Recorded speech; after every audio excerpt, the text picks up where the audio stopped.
Kesibukan inilah yang terjadi sekitar 500 tahun lalu. Kapal-kapal dagang dari Arab, Portugis, Spanyol, Inggris, dan Belanda datang ke Indonesia. Apa yang mereka cari?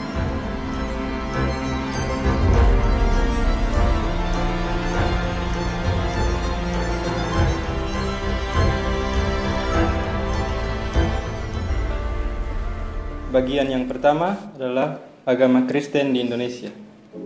Agama Kristen pertama kali masuk ke Indonesia pada abad ke-17 atau lebih tepatnya sekitar tahun 645 Masehi melalui gereja timur Assyria yang berada di dua tempat, yaitu di daerah Pancur yang sekarang disebut dengan Deli Serdang dan daerah Barus yang sekarang merupakan daerah Tapanuli Tengah, yang keduanya berada di wilayah Sumatera. Meskipun Kristen juga merupakan agama yang minoritas di Indonesia, namun agama Kristen tetap diterima baik oleh negara Indonesia dan bahkan agama Kristen juga menjadi bagian dari rakyat Indonesia. Pemeluk-pemeluk agama Kristen di Indonesia juga memiliki hak yang sama dengan pemeluk agama lain, sehingga tidak ada perbedaan antara agama Kristen dan agama lain. Persebaran agama Kristen di Indonesia dapat dikatakan banyak mendominasi beberapa provinsi seperti Sumatera Utara dan provinsi di wilayah timur Indonesia seperti Papua, Maluku, NTT, dan Sulawesi. Dan sampai saat ini, agama Kristen di Indonesia masih menjadi agama dan pemeluk terbanyak nomor 2 setelah agama Islam di Indonesia. Yang berikut, prakolonialisme. Prakolonialisme adalah di mana merujuk pada periode sejarah sebelum negara-negara Eropa datang ke Indonesia untuk melakukan penjajahan. Dan pada masa ini, Indonesia telah memiliki sejarah yang cukup panjang yang dipengaruhi oleh agama Hindu, Buddha, dan Islam, serta memiliki berbagai kerajaan dan kekaisaran seperti Majapahit.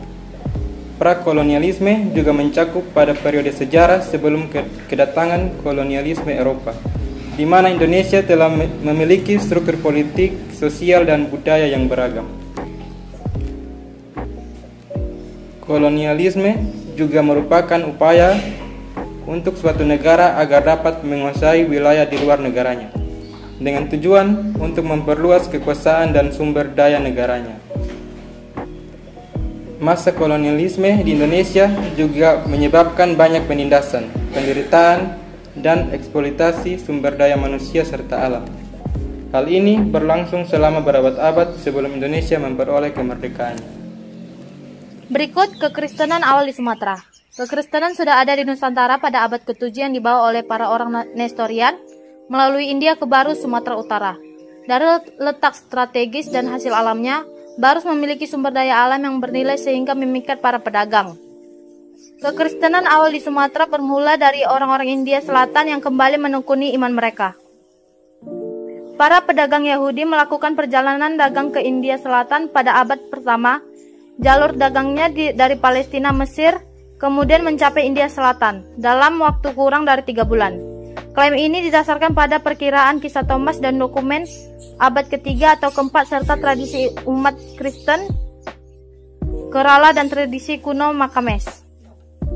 Selanjutnya, pedagang pergi ke daerah timur Sumatera yaitu menuju ke Sriwijaya Palembang yang menjadi pusat perdagangan penting dan menghubungkan India dan Tiongkok. Yang berikut, umat Kristiani Barus di Sumatera. Barus juga merupakan tempat masuknya agama ke Nusantara sekitar abad ke-6. Hubungan Barus dengan Timur Tengah rupanya sudah lama. Barus adalah kecamatan terpencil di Sumatera Utara yang merupakan pusat perdagangan asal kapur Barus yang disebut dengan Kamper. Pada penyebaran Kristiani di Indonesia, ada daerah bernama Pancur yang terletak sekitar 20 km di sebelah barat kota Barus. Daerah ini menjadi satu-satunya wilayah yang memiliki jejak Kristiani. Namun, pada saat ini, keberadaan Kristiani di Pancur masih dipertanyakan, sehingga historis karena bukti fisik yang tertinggi sangat sedikit. Dalam perkembangan untuk penyebaran kekristenan di Indonesia, tidak dapat diterima langsung oleh masyarakat lokal. Ada beberapa faktor tidak berkembangnya kekristenan di Indonesia. Adalah karena Indonesia merupakan negara kepulauan yang dipisahkan dari berbagai pulau-pulau, perbedaan kebudayaan, bahasa, etnis yang ada di setiap daerah yang sangat berbeda dan mempengaruhi penyebaran kekristenan. Pada abad ke-4, Islam sudah mulai masuk ke wilayah Indonesia, khususnya Sumatera, sehingga kekristenan mulai berdesak dan mengakibatkan lambatnya perkembangan kekristenan. Ditambah pada abad itu, perdagangan sudah mulai dikuasai oleh para pedagang Islam dari Arab. Sehingga perdagangan sudah mulai dikuasai oleh kerajaan-kerajaan yang berada di Pulau Jawa, baik kerajaan bercorak Hindu Buddha dan juga kerajaan bercorak Islam. Masuknya agama Katolik yang dibawa oleh Portugis. Masuknya ajaran Kristen Katolik yang di Indonesia pertama kali dibawa oleh bangsa Portugis yang sedang melakukan misi pelayaran dengan mengusung misi 3G, yaitu Gold, Glory, dan Gospel. Pada tahun 1511, orang Portugis menaklukkan Malaka yang pada waktu itu merupakan pusat perdagangan dan ibu kota Kesultanan Islam yang paling penting di Asia Tenggara. Mereka memaksa penduduk Malaka untuk memeluk agama Katolik. Untuk mencapai hal itu, orang Portugis bahkan memakai senjata untuk kekerasan.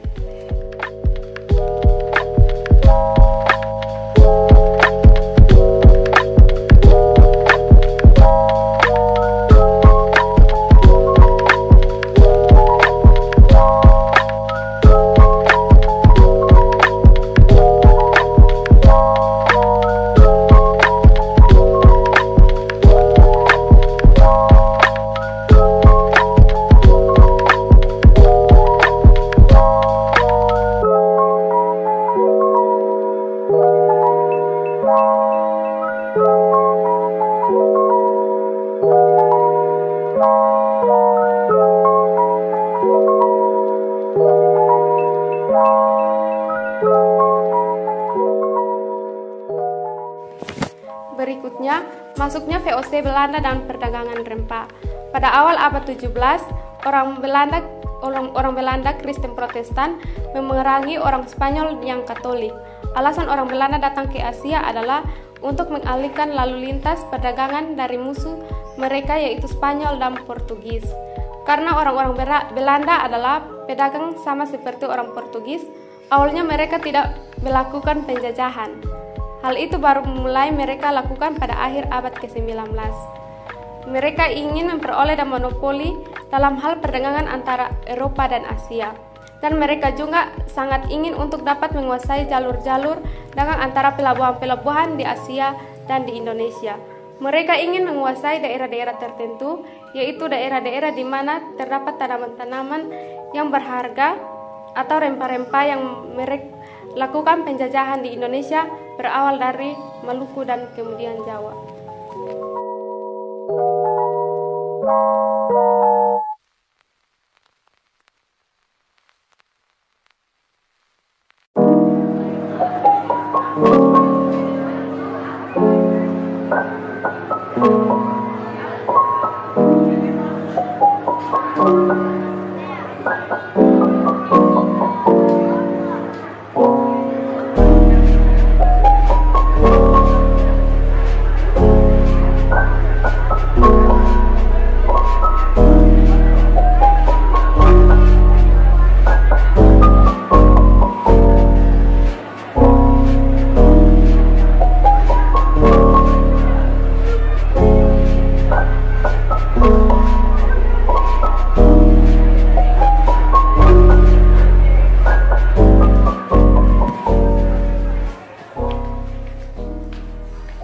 Yang berikut sejarah masuknya Kristen Protestan di Maluku.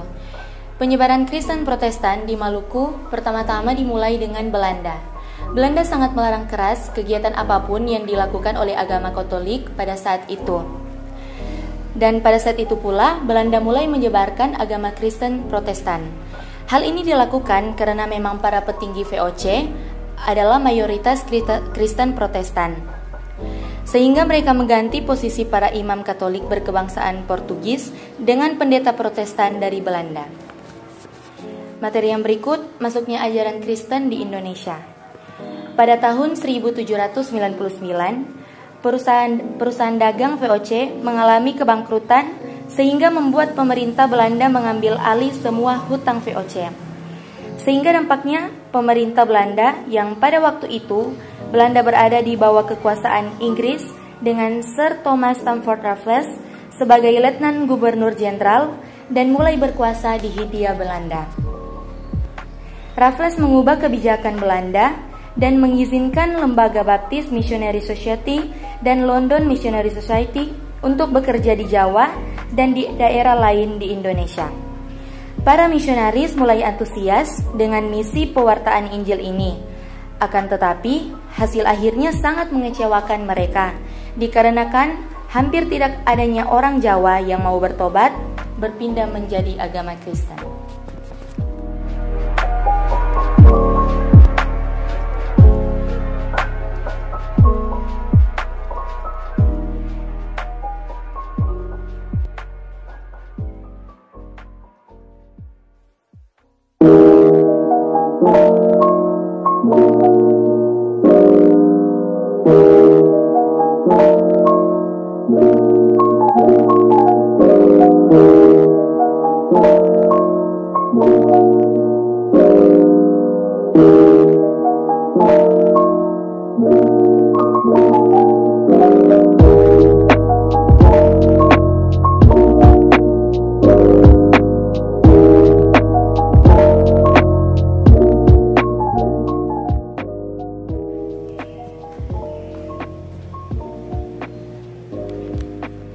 Saya akan membahas tentang kesimpulan dari materi ini.